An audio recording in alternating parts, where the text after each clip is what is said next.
ओम नमो भगवते वासुदेवाय नमः। स्वागत है आप सभी का मेरे भक्ति भावना यूट्यूब चैनल पर। दोस्तों, उत्पन्ना एकादशी के दिन बन रहा है महाशुभ संयोग। थंबनेल पर मैंने लिख दिया है, आप डेट जान सकते हैं। आज मैं आपको उत्पन्ना एकादशी के बारे में जानकारी दूंगा। एकादशी का क्या महत्व है, कौन से उपाय करें, कौन सी राशियां इस दिन भाग्यशाली रहने वाली हैं। दोस्तों, शास्त्रों में कहा गया है कि एकादशी के बराबर कोई व्रत नहीं है। जो व्यक्ति एकादशी के दिन भगवान की पूजा करते हैं, भगवान गोविंद उनसे प्रसन्न हो जाते हैं और उनकी प्रत्येक मनोकामना पूरी करते हैं। धन बढ़ता है, सुख समृद्धि बढ़ती है, पुत्र धन प्राप्ति के योग बन जाते हैं। एकादशी का व्रत सबसे बड़ा व्रत है। एकादशी के व्रत में भगवान विष्णु की पूजा का बड़ा महत्व है। एकादशी के दिन सुबह स्नान करें। स्नान करते समय में जल में गंगा जल डाल करके स्नान करें। कहते हैं कि जो व्यक्ति प्रत्येक एकादशी का व्रत करता है उसके सारे पापों का नाश हो जाता है। जाने अनजाने में किए गए सारे पापों का नाश होता है।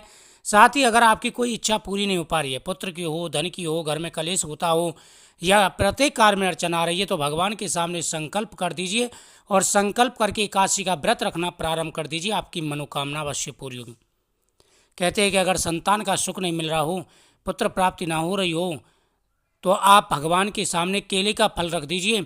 ओम नमो भगवते वासुदेवाय नमः मंत्र का 108 बार जाप करिए, दीपक जला करके, और एकादशी की कथा का श्रवण करिए। फिर फलाहार करते समय उस केले के फल को अगर पति पत्नी खाते हैं तो पुत्र प्राप्ति के योग बन जाते हैं। अगर धन प्राप्ति के कार्यों में रुकावट आ रही है तो एकादशी के दिन तुलसी माता के सामने दीपक जलाएं, तुलसी पत्र भगवान विष्णु को समर्पित करें। लेकिन तुलसी के पत्ते एकादशी के दिन तोड़ने नहीं है, नीचे गिरे हुए पत्ते आपको ले लेने, या पहले तोड़ के रख लें। और फिर लक्ष्मी माता के सामने, भगवान विष्णु के सामने दीपक जला के उनके मंत्रों का जाप करिए। किसी भी प्रकार के कार्यों में अगर रुकावट आ रही है तो आपकी मनोकामना अवश्य पूरी होगी। कहते हैं कि पीपल वृक्ष के नीचे दीपक जलाकर के, चौमुखी दीपक जलाकर के अगर एकादशी के दिन 7 परिक्रमा कर दी जाएं और सफ़ेद पुष्प पीपल वृक्ष के नीचे चावल के साथ चढ़ा दिए जाएं। चावल वैसे नहीं, एकादशी के दिन व्रत वाले समा के चावल चढ़ाए जाते हैं। अगर वो चढ़ा दिए जाए, ओम पितृदेवताभ्यो नमः मंत्र का जाप किया जाए तो पितृदोष खत्म हो जाता है। एकादशी के दिन तुलसी माता की पूजा का बड़ा महत्व होता है। जो व्यक्ति नियमित रूप से एकादशी का व्रत रखते हैं और गुरुवार के दिन केले के वृक्ष के सामने दीपक जलाते हैं और भगवान शिव का अभिषेक करते हैं, उनके जीवन में आ रहे सारे कष्ट दूर हो जाते हैं। देखो, जब भगवान की आप पूजा कर रहे हो तो आपको विश्वास भी पूरा रखना होगा।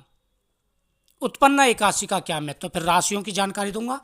तो उपाय आपको ये करने हैं कि सुबह स्नान करने के बाद में लड्डू गोपाल जी को स्नान कराएं। स्नान कराने के बाद में भगवान के सामने केले का फल रख दें।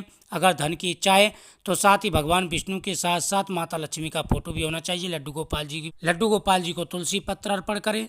माता लक्ष्मी को आप पीली कौड़ी कमलगट्टा अर्पण करें और उनके मंत्रों का जाप करें। केले का फल माँ पर अर्पण करें तुलसी पत्र के साथ में। पति पत्नी मिलकर केले का फल खाएं और धन प्राप्ति के लिए पीली कौड़ी कमलगट्टा अपने तिजोरी में रखें। इससे भरपूर धन की प्राप्ति होगी। उत्पन्ना एकादशी, इस दिन एकादशी माता उत्पन्न हुई थी। एकादशी के दिन पीपल वृक्ष के नीचे दीपक जला के परिक्रमा आप जरूर करके आए, अपनी इच्छा बोल करके, जो भी आपके मन में कामना है।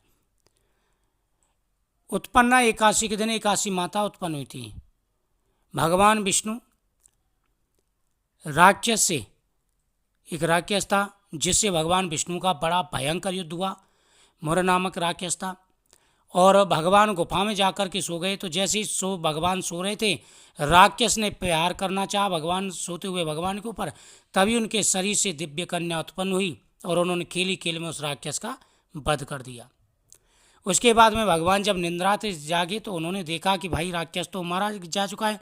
जिस राक्षस से भगवान ने कई हजार वर्ष तक युद्ध किया, लेकिन वो भगवान से जीता नहीं गया था और उस कन्या ने उसको मार दिया। तो उन्होंने कहा कि भाई इसको किसने मारा है। भगवान ने कहा, तो कन्या बोली कि प्रभु आपकी मैं योग माया के द्वारा उत्पन्न हुई हूँ, आपके शरीर से उत्पन्न हुई हूँ और मैंने इसको मारा है।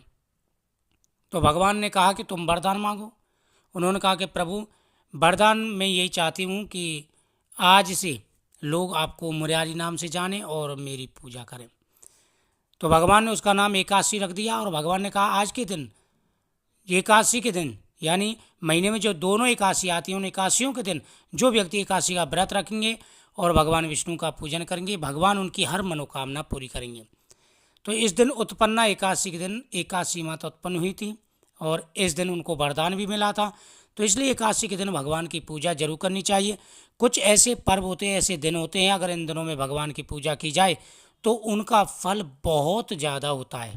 और दिन पूजा करते हैं उससे ज़्यादा फल होता है कि जैसे साल के शुभ दिन आते हैं, अगर उन शुभ दिनों में भगवान की पूजा की जाए बड़ा महत्व होता है। तो आपको यह उपाय जरूर करने हैं। साथ ही आप एक धागा लेकर के भगवान के हाथ में अपनी इच्छा बोल करके जरूर बांधें। अब मैं आपको भाग्यशाली राशियों की जानकारी दूंगा, कौन कौन सी राशियां हैं जो बेहद ही भाग्यशाली रहने वाली हैं, जिनका योग बहुत ही ज़्यादा अच्छा है। पहली राशि है मेष राशि। मेष राशि इस समय बहुत ही अच्छी चल रही है। मेष राशि का योग बहुत ही अच्छा है। मेष राशि वालों को बड़ा लाभ मिलने वाला है। पुत्र धन का योग है। दूसरी है आपकी वृषभ राशि, जिसका योग बहुत ही अच्छा है। वृषभ राशि वालों को आशीर्वाद प्राप्त होगा। पुत्र धन की मनोकामना पूरी होगी। हर प्रकार की मनोकामना पूरी होंगी। योग सभी राशि वालों के अच्छे हैं, लेकिन इनके योग थोड़े से ज़्यादा अच्छे हैं, तो आपको अवश्य लाभ मिलेगा, आपकी मनोकामना पूरी होगी। अगली तीसरी जो राशि है जिसका योग बहुत ही अच्छा है, कर्क राशि वालों को बड़ा लाभ मिलेगा। पहली मेष राशि, दूसरी है कर्क राशि, तीसरी है सिंह राशि, चौथी है आपकी कन्या राशि, पांचवी जो राशि है वह है आपकी तुला राशि, छठवीं जो राशि है वह आपकी धनु राशि, सातवीं जो राशि है वह आपकी मकर राशि, आठवीं जो राशि है वह आपकी कुंभ राशि और नौवीं राशि है वह है मीन राशि। लेकिन कुंभ राशि और मीन राशि का योग थोड़ा कम है, उसके बाद में और बची राशियों का योग कम है, लेकिन 7 जो राशियां हैं उनका योग बहुत ही ज़्यादा अच्छा है। मनोकामना सभी राशि वालों की पूरी होगी। सभी राशि वाले भगवान की पूजा करें, लेकिन ये जो राशियां मैंने बताई इनका योग ग्रहण के हिसाब से थोड़ा सा ज़्यादा है। तो भगवान के सामने दीपक जलाएं, उनके मंत्रों का जाप करें, केले का फल खाएं, साथ ही धन प्राप्ति का उपाय भी करें। गौ माता की पूजा करें। जिनको संतान का सुख नहीं मिल पा रहा है, धन का सुख नहीं मिल पा रहा है, अर्निंग नहीं हो पा रही है, व्यापार बिल्कुल ठप हो चुका है, एकादशी के दिन गौ माता का आप पूजन करें तो आपकी मनोकामना अवश्य पूरी होगी, आपको अवश्य लाभ मिलेगा। जीवन में आ रहे सारे कष्ट और परेशानियां आपके दूर होंगे। योग बहुत ही अच्छा है और सबसे बड़ी एकादशी है, उत्पन्ना एकादशी है, तो आपको जरूर उपाय करने चाहिए, भगवान का पूजन करना चाहिए। एकादशी का अगर संभव हो सके तो व्रत भी रखें, फिर देखना कितनी जल्दी आपकी मनोकामना पूरी होगी। वीडियो को शेयर करें, चैनल को सब्सक्राइब करें, कमेंट में ओम नमो भगवते वासुदेवाय नमः जरूर लिखें। भगवान आपकी हर मनोकामना अवश्य ही पूरी करेंगे।